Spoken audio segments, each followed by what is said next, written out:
পরেই তোমাদের পরীক্ষার রেজাল্ট ঘোষণা করা হবে। ধন্যবাদ। আমার খুব বেশি টেনশন হচ্ছে, কখন দিবে রেজাল্ট? আমি আর পারছি না। আরে তোর তো খুব ভালো হয়েছে, তোর প্রিলি ভাইবা সবই ভালো হয়েছে, কিন্তু আমাদের তো কিছুই হয়নি। হ্যাঁ হ্যাঁ ঠিক ঠিক ঠিক। এইবার যদি না হয় আমি শেষ। তোরা এত টেনশন করছিস কেন? যা হবার তা দেখা যাবে। তোর না হয় মুক্তিযোদ্ধা কোঠা আছে, আর তোদের সবার আছে নারী কোঠা, কিন্তু আমাদের কি হবে? আমাদের তো কিছুই নেই। Notice notice notice. আমার হয়ে গেছে ইয়েস। কংগ্রাচুলেশন, বলছিলাম না তোর হয়ে যাবে। ধন্যবাদ ভাই, ধন্যবাদ। এটা কি হলো? এইভাবে কি কোঠার কাছে মেধা হেরে যাবে? এটাই তো হয়ে আসতেছে। আর কি হবে? মেধার কোনো মূল্য নেই। 2018 সালে আমাদের মতো হাজার হাজার শিক্ষার্থী কোটা প্রথার বিরুদ্ধে আন্দোলন গড়ে তুলেছিল। সরকার নির্বাহী আদেশে তা বাতিলও হয়েছিল, কিন্তু মুক্তিযোদ্ধার ছেলে নির্বাহী আদেশের বিরুদ্ধে তা রিট করায় আবার পুনরায় চালু করা হয়। আবার চালু হয়ে গেল কোটার প্রথা। এসব বৈষম্য আর মানা যাচ্ছে না। বৈষম্যকে চিরতরে নির্মূল করে তবে আমরা ঘরে ফিরবো।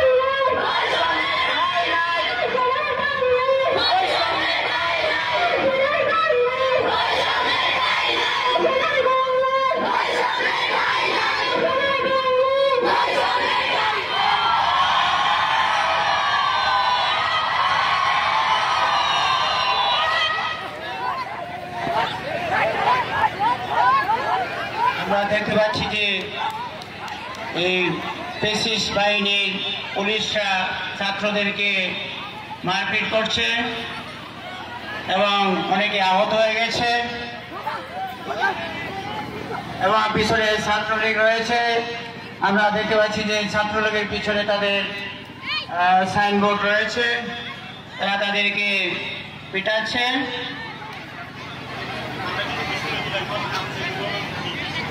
আমরা এখন দ্বিতীয় পর্বে রয়েছে সেই 16 জুলাইয়ের আবু সাইদের যে মর্মান্তিক মৃত্যু, সেই দৃশ্যটা এখন শুরু হবে।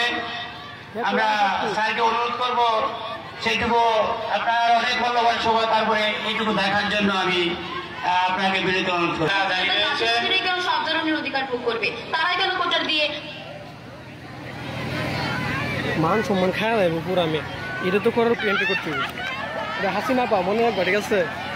প্রধানমন্ত্রী, সাবেক প্রধানমন্ত্রী শেখ হাসিনা, পুলিশ তার নিরাপত্তা বাহিনী আস্তে আস্তে এগিয়ে যাচ্ছে সেই বৈষম্য বিরোধী বৈষম্যের বিপক্ষে অবস্থান নেওয়ার জন্য, এবং তিনি আমাদের মঞ্চের সামনে তাদের সাথে কথা বলবেন।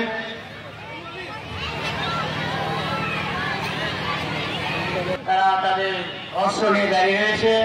পশ্চিম পাশে রয়েছে বৈষম্য বিরোধী আন্দোলনরত ছাত্রছাত্রীরা। পিছাও পিছাও পিছাও, ওই পিছাও পিছাও পিছাও। মাননীয় প্রধানমন্ত্রী, শিক্ষার্থীদের মূল দাবি হলো শুধুমাত্র মুক্তিযোদ্ধার নাতিপুতিরাই কেন সব ধরনের অধিকার ভোগ করবে, তারাই কেন কোটার দিয়ে মেধাকে পিছিয়ে কোটার দিকে এগিয়ে যাবে, সে নিয়ে আপনি কি বলবেন? তার মানে কি মুক্তিযুদ্ধের সন্তান নাতিপুতিরা কেউ মেধাবী না, যত রাজাকারের বাচ্চারা নাতিপুত্র মেধাবী?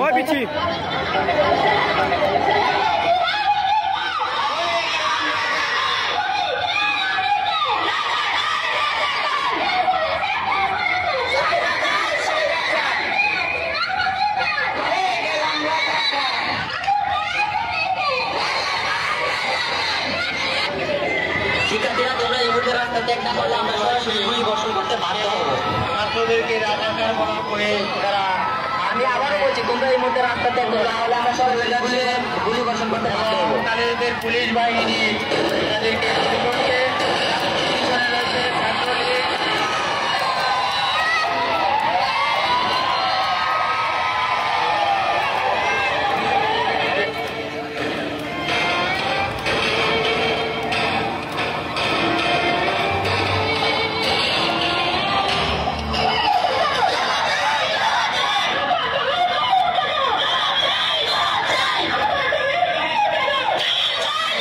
ও দেশটা তোমার বাপের নাকি ওর ছছড়া গলা কিছু বললেই ধর ছচেতে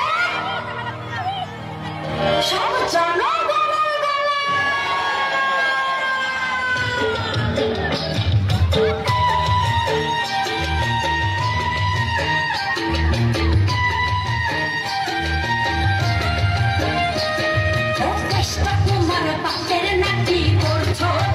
গলা কিছু বললেই ধর ছচেতে জনগণের গলা ও দেশটা তোমার বাপের নাকি করছো ছলা গলা কিছু বললেই ধর ছচেতে জনগণের গলা মনে রেখো যুদ্ধ করে রক্ত দিয়ে দেশ পেয়েছি দেশ দেশ দেশ বাঁচাতে রক্ত দিতে রাজি আছি মনে রেখো যুদ্ধ করে রক্ত দিয়ে দেশ পেয়েছি দেশ দেশ দেশ বাঁচাতে রক্ত দিতে রাজি আছি ভয় দেখিয়ে হবে না দেখলাম ও বাছারা ভয় দেখিয়ে হবে না দেখলাম ও বাছারা ভয় দেখিয়ে হবে না দেখলাম ও দেশটা তোমার বাপের নাকি করছো ছলা গলা কিছু বললেই ধরছো যেতে জনগণের গলা ও দেশটা তোমার বাপের নাকি করছো ছলা গলা কিছু বললেই ধরছো যেতে জনগণের গলা জুলাই আগস্টের আবু সাইদ এবং আমাদের আরেকটি পর্ব রয়েছে তৃতীয় পোস্টারে এক দফায় এক দফে এগুলো লিখে তারা সামনের দিকে এগিয়ে যাবে সে অবস্থা আরেকটি ঘটনা ঘটবে আপনারা যারা দর্শক রয়েছেন আমরা সেই জুলাই আগস্টের যে ইতিহাস সেটা আমাদের এই সোহাগী উচ্চ মাধ্যমিক বিদ্যালয়ের ছাত্রছাত্রীরা অত্যন্ত সুন্দরভাবে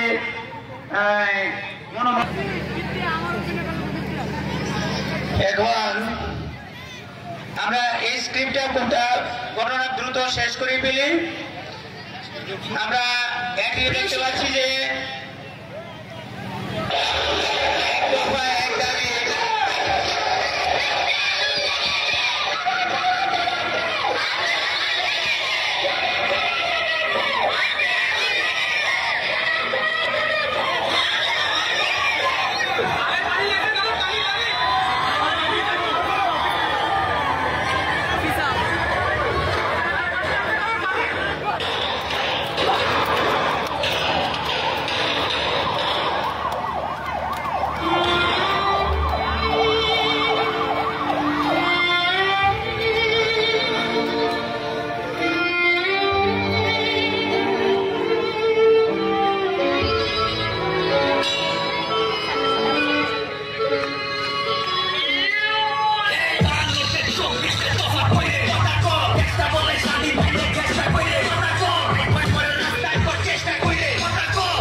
দেখতে পাচ্ছি যে সেই জুলাই আগস্টের যেমন ঘটনা এখানে 5-7 জন ছেলে মেয়ে মাঠে পড়ে রয়েছে তাদেরকে মেরে ফেলেছে এবং তাদেরকে তুলে রিকশায় করে সেই বৈষম্য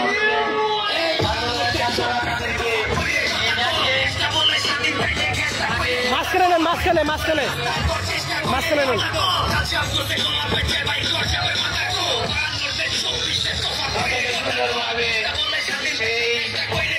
আহত মৃত লাশটিকে নিয়ে আমাদের মঞ্চের সামনে চলে আসছে আরো 3-4 জন আবু সাইদ সহ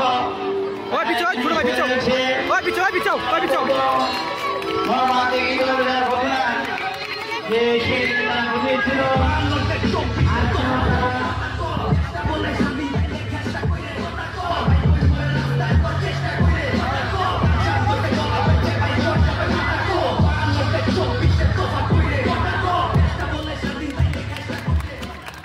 এই দিন থেকে আমাদের শিক্ষা নিতে হবে তারা কিন্তু এখনো দেশের ভবিষ্যৎ কর্ণধার। চলে যাও। তোমরা ওই পিছি সর। নাটক পরিচালনা করছে তারা থাকো, নাটক পরিচালনা করছে যারা, তারা ছাড়া দেশ ছাড়া তারা একটু বাইরে চলে আসো। যারা ডিসপ্লে পরিচালনা করছে বৈষম্য বিরোধী ছাত্র আন্দোলনের সদস্য ছাড়া অন্যরা একটু মাঠে বাইরে চলে আসো। আমরা একটি বৈষম্য বিরোধী ছাত্র আন্দোলনের দ্বারা তারা যে আন্দোলন করেছিল, আন্দোলনের মাধ্যমে যে একটি স্বৈর শাসককে দেশ থেকে বিতাড়িত করেছে সেটাই আমরা উপভোগ করছি। আমরা ডিসপ্লের মাধ্যমে দেখছি একটি সরকারকে কিভাবে পতন করা যায়। দেশ থেকে বৈষম্য বিরোধীতে তারা বৈষম্য দূর করতে সদস্য ভূমিকা পালন করছে। এবার আমরা দেখব এক দফার দাবি নিয়ে শিক্ষার্থীরা আন্দোলনে আছে। আমরা দেখেছিলাম অনেক দফা ছিল, কিন্তু অনেক দফা বাদ দিয়ে এখন তারা একটি মাত্র দফা, দফা এক দাবি এক স্বৈরাচারের পদত্যাগ, দফা এক দাবি এক স্বৈরাচারের পদত্যাগ। স্টার্ট। আমরা অনেক আন্দোলন করেছি, কিন্তু এখন আর নয়। আপনারা কি চান?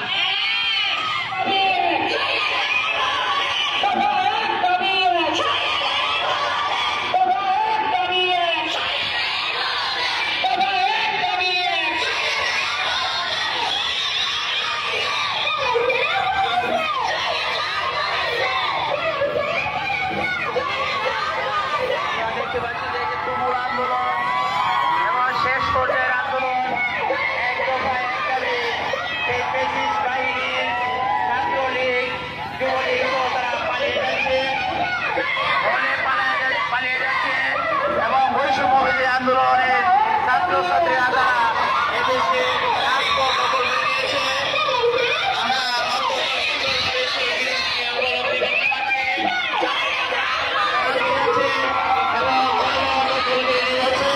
আমাদের এখন অত্যন্ত আনন্দের বিষয় তাদেরকে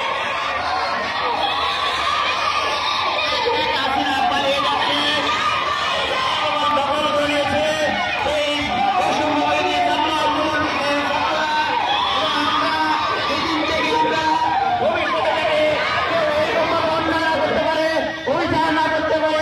এই দিন থেকে আমরা তোমাদের কাছ থেকে আমরা শিক্ষা গ্রহণ করবো এবং আজকের দিনে যারা ছোট্ট শিশু তারাও এই দিনটিকে সুন্দরভাবে সাজিয়ে গুছিয়ে রাখবে। ভবিষ্যতে যারা